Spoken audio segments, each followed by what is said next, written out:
ಹಣೆ ಬರಹದ ಬಗ್ಗೆ ತುಂಬ ಕ್ಲಿಯರ್ ಇದೆ ಇದರೊಳಗೆ. ಮಂಕುತಿಮ್ಮನ ಕಗ್ಗದಲ್ಲಿ ನೀನು ಏನೇ ಮಾಡಿದ್ರೂ, ನೀನು ಯಾವುದ್ರಲ್ಲಿ ಎಕ್ಸ್ಪರ್ಟ್ ಆಗಿದ್ರೂ, ಯುದ್ಧದಲ್ಲಿ ಎಕ್ಸ್ಪರ್ಟ್ ಆಗಿರಬಹುದು, ಅಥವಾ ರಾಜವಿದ್ಯೆಯಲ್ಲಿ ಎಕ್ಸ್ಪರ್ಟ್ ಆಗಿರ್ಬೋದು, ರಾಜ್ಯವಾಳೋದ್ರಲ್ಲಿ, ಅಧಿಕಾರ ಚಲಾಯಿಸೋದ್ರಲ್ಲಿ, ಅಥವಾ ಸ್ಪೋರ್ಟ್ಸ್ನಲ್ಲಿ, ಶಾಸ್ತ್ರದಲ್ಲಿ, ಯಾವುದರಲ್ಲೂ ವೃದ್ಧಿ ಆಗಲಿ, ಯಾವುದ್ರಲ್ಲಾದ್ರೂ ಮುಂದೆ ಬಂದಿರಲಿ, ನಾವು ನಮ್ಮ ಹಣೆಯಲ್ಲಿ ಏನು ಬರೆದಿದೆ ಅದನ್ನು ಯಾರ ಕೈನಲ್ಲೂ ಅಳಿಸೋಕ್ಕೆ ಸಾಧ್ಯನೇ ಇಲ್ಲ. ಹಣೆ ಬರಹವ ಅಳಿಸಲು ಹರಿಹರ ವಿರಿಂಚಾದ್ಯರಿಗೆ ಸಾಧ್ಯವೇ ಅಂತಾರೆ. ಯಾವುದೋ ಜನ್ಮದಲ್ಲಿ ಮಾಡಿದ ಕ್ಷುದ್ರ ಕಾರ್ಪಣ್ಯದ ಅನ್ಯಾಯ ಇನಿತಿನಿತು ಉಳಿಕೆ ಇದ್ದೇ ಇರುತ್ತೆ ಅದರೊಳಗೆ. ಇದು ನಮಗೆ ಮನದಟ್ಟಾಗ್ಬಿಡ್ಬೇಕು. ಏನೋ ಒಂದು ಇರುತ್ತೆ ಹಿಂದೆ ಮಾಡಿದ್ದು, ಅದು ಗೊತ್ತಾಗ್ಬಿಟ್ರೆ ನಾವು ಇವತ್ತು ಮಾಡೋದ್ರಲ್ಲಿ ಹುಷಾರಾಗಿರ್ತೀವಿ. ಇವತ್ತು ಮಾಡೋದ್ರಲ್ಲಿ ಅನ್ಯಾಯವಾಗಲಿ ಕಾರ್ಪಣ್ಯವಾಗಲಿ ನಾವು ಮಾಡೋಕ್ಕೆ ಹೋಗಲ್ಲ, ನ್ಯಾಯದಲ್ಲಿ ಇರ್ತೀವಿ. ಇವತ್ತು ಏನೋ ಒಂದು ಉಳ್ಕೊಳ್ಳುತ್ತೆ ನಮಗೇನು ಗೊತ್ತಾದಾಗ ನಾವು ಅಲ್ಲಿಗೆ ಮುಗಿಸ್ತೀವಿ, ಉಳಿಸ್ಕೊಳ್ಳಲ್ಲ. ಯುದ್ಧವಾಗಲಿ, ರಾಜ್ಯ ವಿದ್ಯೆಯಾಗಲಿ, ಶಾಸ್ತ್ರವೃದ್ಧಿಯಾಗಲಿ, ನರನ ಹಣೆ ನಳಿಸದ ಕ್ಷುದ್ರ ಕಾರ್ಪಣ್ಯ ಅನ್ಯಾಯ ಅನಿತಿನಿತು ಉಳಿಕೆ ಇದ್ದೇ ಇರುವುದು ನಮಗೆ ಮಂಕುತಿಮ್ಮ. ಇದ್ದೇ ಇರುತ್ತೆ, ಏನು ಮಾಡೋಕ್ಕಾಗಲ್ಲ. ಕೆಲವು ಸತಿ ಮನುಷ್ಯನ ಶಕ್ತಿ ಬಹಳ ಲಿಮಿಟ್. ನಾವು ಅಂದ್ಕೊಳ್ಳಲ್ವಾ, ಈ ಇಂದ್ರಿಯಗಳಿಂದ, ಈ ಮನಸ್ಸಿಂದ, ಈ ಒಂದು ಸಾಧನ ಏನಿದೆ ಇನ್ಸ್ಟ್ರೂಮೆಂಟ್, ಇದರಿಂದ ಸಮುದ್ರದ ಆಳನ ಒಂದು ಇಂಚ್ ಪಟ್ಟಿ ಆ ಸ್ಕೇಲಿಂದ ಅಳಿಯೋಕ್ಕಾಗಲ್ಲ ಅಂತ. ಅದಕ್ಕೆ ಸರಿಯಾದ ಇನ್ಸ್ಟ್ರೂಮೆಂಟ್ ಬೇಕು ಅಂತ. ಹಾಗೆ ಒಂದು ಗುದ್ದಲಿಯಿಂದ ಅಥವಾ ಒಂದು ಮೊಗಚೋ ಕೈಯಿಂದ ಅಂತಾರೆ, ಒಂದು ಸ್ಪೂನಿಂದ ಮೊಗಚೋ ಕೈಯಿಂದ ಆಗತ್ತಾ ಅಂತಾರಲ್ಲ, ಹಾಗೆ ಗುದ್ದಲಿ ನಾದೀತೆ ಮಲೆ ಕಣಿವೆ ಸಮದ ನೆಲ. ಆ ಕಣಿವೆ ನೋಡಿದ್ರೆ ಅಷ್ಟು ಆಳ, ಬೆಟ್ಟ ನೋಡಿದ್ರೆ ಅಷ್ಟು ಮೇಲೆ. ನಾನು ಎರಡನ್ನೂ ಸಮ ಮಾಡ್ತೀನಿ, ಸಮದಲ್ಲಿ ನಿಲ್ಲಿಸ್ತೀನಿ, ಒಂದು ಲೆವೆಲ್ ಮಾಡಿಬಿಡ್ತೀನಿ ಅಂತ ಒಂದು ಗುದ್ದಲಿ ತೊಗೊಂಡು ಹೊರಟ್ರೆ ಸಾಧ್ಯನಾ? ಆ ಥರ ಕೆಲಸ ಮನುಷ್ಯನ ಮಾಡೋಕ್ಕಾಗಲ್ಲ. ಆಗದೇ ಇರೋದೇನು ಮಾಡೋಕ್ಕಾಗಲ್ಲ. ನಾನು ಹೇಳೋದು ಅದೇನೆ, ಆಗದೇ ಇರೋದು ಏನು ಅಂದರೆ ನಮ್ಮ ಮುಪ್ಪನ್ನು, ಆಯಸ್ಸನ್ನ, ನಮ್ಮ ಸಾವನ್ನು ನಿಲ್ಸಕ್ಕೆ ಸಾಧ್ಯನೇ ಇಲ್ಲ. ಅದು ಕಳ್ಳಂತರ ಮೆತ್ತಗೆ ಬರುತ್ತದೆ, ಹೇಳಿ ಗೊತ್ತಾಗೋದೇ ಇಲ್ಲ. ಮದ್ದು ತಡೆಯುವುದೇ ಮುಪ್ಪು, ಕಳ್ಳನ ಒಲ ಅಮರೆ, ಕಳ್ಳಂತರ ಆವರಿಸ್ಕೊಳುತ್ತೆ ಅದು. ಮುಪ್ಪು ಅನ್ನೋದು ಕಳ್ಳಂತರ ಬಂದು ಆವರಿಸ್ಕೊಳತ್ತೆ, ಯಾವ ಮದ್ದೂ ಅದನ್ನು ತಡೆಯೋಕ್ಕಾಗಲ್ಲ. ಹಾಗೇನೆ ಯುದ್ಧದ ತಾಪ ಏನಿದ್ರೂ ಕೂಡ ಅದರಿಂದ ಶಾಂತಿ ಸಿಗತ್ತಾ? ಇಲ್ಲ. ಕೂಲ್ನೆಸ್, ಶೀತಲತೆ ಸಿಗತ್ತಾ? ಇಲ್ಲ. ಅದರಿಂದ ತಿಳ್ಕೊಂಬಿಡ್ಬೇಕು, ಲೈಫ್ ಅನ್ನೋದೇನೆ ಒಂದು ತಾಪ ಇದೆ ಅದರೊಳಗೆ. ಆ ಶಾಂತಿ ಅದರಿಂದ, ಅಥವಾ ಅದರಲ್ಲಿಂದ ಒಂದು ಕೂಲ್ನೆಸ್ ನಾವು ಎಕ್ಸ್ಪೆಕ್ಟ್ ಮಾಡೋಕ್ಕಾಗಲ್ಲ. ನಾವು ಕೂಲಾಗಿರ್ಬೋದು, ಇವ್ರು ಕೂಲ್ ಮಾಡಬೇಕು, ನನ್ನನ್ನು ಇವ್ರು ಶಾಂತಿ ಮಾಡಬೇಕು, ಅದರಿಂದ ಶಾಂತಿ ಆಗಬೇಕು ಅಂತ ಆಗಲ್ಲ. ನಮ್ಮಲ್ಲಿ ಬೇಕಾಗಿರೋದು ಸೈರಣಿಗೆ. ಅವ್ರು ಯಾವಾಗಲೂ ಹೇಳ್ತಾರೆ, ಪೇಷನ್ಸ್, ಸಹನೆ, ಸೈರಣಿಗೆ ಸಿದ್ಧ ಇರು. ನೀನು ಎಲ್ಲದಕ್ಕೂ ಸಿದ್ಧ ಇರು. Readiness to accept life, readiness to see life. ಗುದ್ದಲಿ ನಾದೀತೆ ಮಲೆ ಕಣಿವೆ ಸಮದ ನೆಲ, ಮದ್ದು ತಡೆಯುವುದೇ ಮುಪ್ಪು ಕಳನ ಒಲ ಅಮರೆ, ಯುದ್ಧ ತಾಪದೆ ಶಾಂತಿ ಶೀಲತೆ ಉದಿಸೀತೆ, ಸಿದ್ಧವಿರು ಸೈರಣಿಗೆ ಮಂಕುತಿಮ್ಮ. ನೀನು ಸಾವಿರಾರು ಯುಕ್ತಿಯನ್ನು ಮಾಡು, ಸಾಹಸ ಮಾಡು,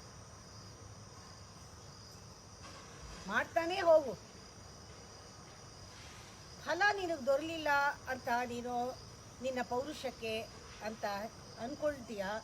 ಆದರೆ ಹಿಂದಿನ ಶೇಷ ಇರೋವರೆಗೂ ಕೂಡ ಫಲ ದೊರೆಯಲ್ಲ. ಹಿಂದಿನ ಶೇಷ ಏನೋ ಒಂದು ಉಳಿದಿರುತ್ತಲ್ಲ, ಅದು ಹೋಗಲೇಬೇಕು. ಅಲ್ಲಿವರೆಗೂ ನಾವು ಸಹಿಸ್ಕೊಳ್ಳೇಬೇಕು. ಇದು ಎಷ್ಟು ಖಡಾಖಂಡಿತ ಅಂತಂದರೆ, ನಾವೇನೇ ಸಾಹಸ ಮಾಡ್ಬೋದು, ನಾವೇನೇ ಒಳ್ಳೆ ಕೆಲಸ ಮಾಡ್ಬೋದು, ನಮಗೆ ಅಷ್ಟು ಫಲ ಸಿಕ್ಕಿಲ್ಲ, ಏನೋ ಒಂದು ಹಿಂದೆ ಮಾಡಿದ್ದೇನೋ ಒಂದು ಉಳಿದಿರುತ್ತಲ್ಲ, ಅದು ಅಲ್ಲಿ ಕೆಲಸ ಮಾಡಿರುತ್ತೆ, ಅದನ್ನು ನಾವು ಅಳಿಸೋಕ್ಕಾಗಲ್ಲ. ನಾನಿವತ್ತು 100 ಮಾಡಿದ್ದೀನಿ 100 ಸಿಗಬೇಕು ಅಂತಿಲ್ಲ. ನೀ 100 ಮಾಡಿದ್ರಲ್ಲಿ ಹಿಂದೆ ಮಾಡಿದ ಕರ್ಮದಿಂದ ಒಂದು 20 ಕಮ್ಮಿ ಆಗಿರಬಹುದು, ಅಥವಾ 40 60 ಕಮ್ಮಿ ಆಗಿಬಿಡುತ್ತೆ. 100 ಮಾಡಿದ್ರೂ ನೀನು 40ಕ್ಕೆ ಉತ್ತರ ಸಿಗೋದು. ಅದರಿಂದ ನಮ್ಗೆ ಏನು ಮಾಡೋಕ್ಕಾಗೋದಿಲ್ಲ, ಸಹಿಸಲೇಬೇಕು.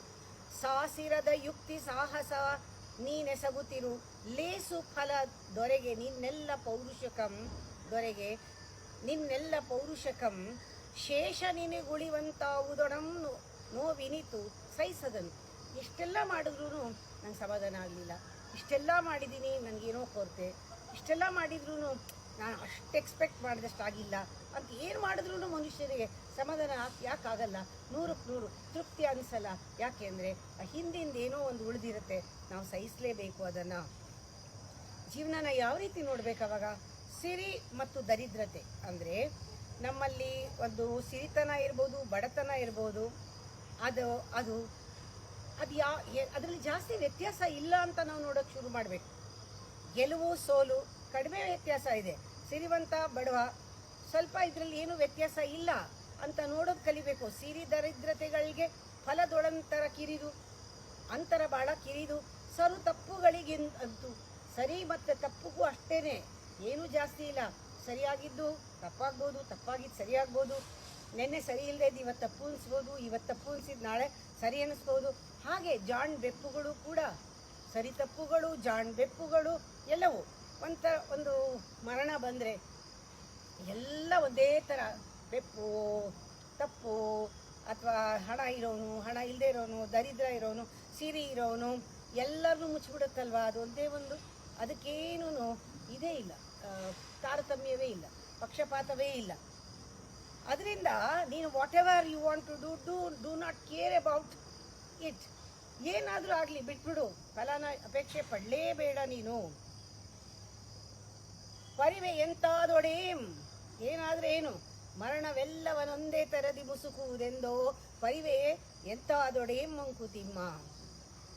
ಒಂದೇ ಒಂದು ನಾವು ಇದರಲ್ಲಿ ತಿಳ್ಕೊಳ್ಬೇಕಾಗಿರೋದು, ನಮಗೆ ಇರಬೇಕಾಗಿರೋದು ಏನು ಅಂದರೆ ವಿರತಿಯ ಮನಸ್ಸು, ತುಂಬ ವಿರಕ್ತಿಯ ಮನಸ್ಸು. ವಿರತಿಯ ಮನಸ್ಸು ಅಂದರೆ ಅನ್ಅಟ್ಯಾಚ್ಡ್ ಮೈಂಡ್. ಇದನ್ನು ನಾವು ಯಾವಾಗ ಪಡ್ಕೊಳ್ತೀವೋ ಆಗ ನಮಗೆ ಯಾವುದರಲ್ಲೂ ಹಂಬಲ ಇರಲ್ಲ. ಹಂಬಲ ಯಾವಾಗ ಹೋಗುತ್ತೆ, ಆಸೆ ಹಂಬಲ, ನಾವು ತೃಪ್ತಿಯಿಂದ ಇರ್ತೀವಿ. ನಮಗೆ ಯಾವುದನ್ನ ನಂಬಿಕೆಯೂ ಕೂಡ ನಮಗೆ ನಂಬಿಕೆಯ ಹಂಗೂ ಇಲ್ಲ. ಯಾವುದನ್ನು ನಂಬಬೇಕಾಗಿಲ್ಲ, ಯಾರನ್ನೂ ಅವಲಂಬಿಸ್ಬೇಕಾಗಿಲ್ಲ, ಯಾರ ಮೇಲೂ ಡಿಪೆಂಡ್ ಆಗಬೇಕಾಗಿಲ್ಲ. ಎಲ್ಲರೂ ಹೇಳ್ತಾರೆ ದೇವರ ನಂಬು ನಂಬು ಅಂತ. ನಂಬು ದೇವರ ನಂಬೆನ್ನುವುದು ಲೋಕ, ದೇವರನ್ನ ನಂಬು ಅಂತ. ಹತ್ಕೊಂಡು ಕಂಬನಿಯನ್ನಿಡುವ ಜನ ನಂಬಲೊಲ್ಲದರೇನು. ಹತ್ಕೊಂಡು ಅಯ್ಯೋ ದೇವ್ರು ಬಿಟ್ಟರೆ ಇಲ್ಲ, ಆ ದೇವರಿಲ್ಲ, ಆ ದೇವರಿಲ್ಲ, ದೇವ್ರನ್ನ ಬಿಟ್ಟರೆ ಇಲ್ಲ, ದೇವರೇ ಎಲ್ಲ, ನನಗೆ ಏನೂ ಆಗ್ತಾ ಇಲ್ಲ ಅಂತ. ನಂಬು ದೇವರ ನಂಬೆನ್ನುವುದು ಲೋಕ, ಕಂಬನಿಯನ್ನಿಡುವ ಜನ ನಂಬಲೊಲ್ಲದರೇಂ. ಹಂಬಲನೆ ತೊರೆದಂಗೆ, ಯಾರಿಗೆ ಹಂಬಲವಿಲ್ಲವೋ ನಂಬಿಕೆಯ ಹಂಗೇಕೆ. ಅವನನ್ನು ಯಾಕೆ ಡಿಪೆಂಡ್ ಆಗಬೇಕು? ನನಗೇನೂ ಬೇಕಿಲ್ಲ, ನಾನು ಆರಾಮಾಗಿ ನನ್ನಲ್ಲೇ ನಾನು ತೃಪ್ತಿಯಿಂದ ಇದ್ದೀನಿ, ನನ್ನಲ್ಲೇ ನಾನು ಆನಂದವಾಗಿದ್ದೀನಿ, ನನ್ನಲ್ಲೇ ಸುಖವಾಗಿದ್ದೀನಿ, ನನಗೆ ಯಾವ ಹಂಬಲವೂ ಇಲ್ಲ ಅನ್ನೋನಿಗೆ ಯಾವ ಹಂಗು, ಯಾವ ನಂಬಿಕೆಯ ಹಂಗೂ ಇಲ್ಲ. ತುಂಬು ವಿರತಿಯ ಮನದಿ. ಇದಕ್ಕೆ ಬೇಕಾಗಿರೋದು ವಿರತಿಯ ಮನಸ್ಸು, ಅಂದರೆ ವಿರಕ್ತಿ, ಅನ್ಅಟ್ಯಾಚ್ಡ್ ಮೈಂಡ್ ಬೇಕು. ಯಾವುದಿದ್ರೂ ಕೂಡ, ಏನೇ ಬಂದರೂ ಕೂಡ ಕೇರ್ ಮಾಡಲ್ಲ ನಾನು. ಅದು ಏನೋ ಒಂದು ನನ್ನ ಹಿಂದಿನ ಗುಣ ಇತ್ತು. ನಾವು ಯಾವಾಗ ಹಿಂದಿಂದು ಏನೋ ಒಂದು ಚೂರು ಇದೆ, ಅದರಿಂದನೇ ನನಗೆ ಇದೇ ತೊಂದರೆಗಳು ಬರ್ತಾ ಇದೆ, ಅಥವಾ ನಾನು ಅಂದ್ಕೊಂಡ ಪೂರ್ತಿ ಸಿಗ್ತಾ ಇಲ್ಲ ಅಂತ ಗೊತ್ತಾದಾಗ ನಾವು ಉಳಿಸ್ಕೊಳ್ಳದೆ ಇರೋ ಹಾಗೆ ಜೀವನ ಮಾಡ್ತೀವಿ. ಉಳಿಸ್ಕೊಳ್ಳದೆ ಇರೋ ಜೀವನ ಮಾಡೋದು ಅಂದರೆ ಪರಿಪೂರ್ಣವಾಗಿ ಜೀವನ ಮಾಡ್ತೀವಿ. ತುಂಬ ಹೃದಯದಿಂದ ತುಂಬಿದ ಒಂದು ಇದರಿಂದ ಜೀವನ ಮಾಡ್ತೀವಿ. ಆಗ ಅಲ್ಲಲ್ಲಿಗೆ ಲೆಕ್ಕ ಚುಕ್ತ ಆಗೋಕ್ಕೆ ನಮಗೆ ಅವಕಾಶಗಳಾಗುತ್ತೆ. ಅಟ್ಲೀಸ್ಟ್ ನಮ್ಮ ಕಳೆಯೋ ಲೆಕ್ಕ ಪ್ರಾರಂಭ ಆಗುತ್ತೆ.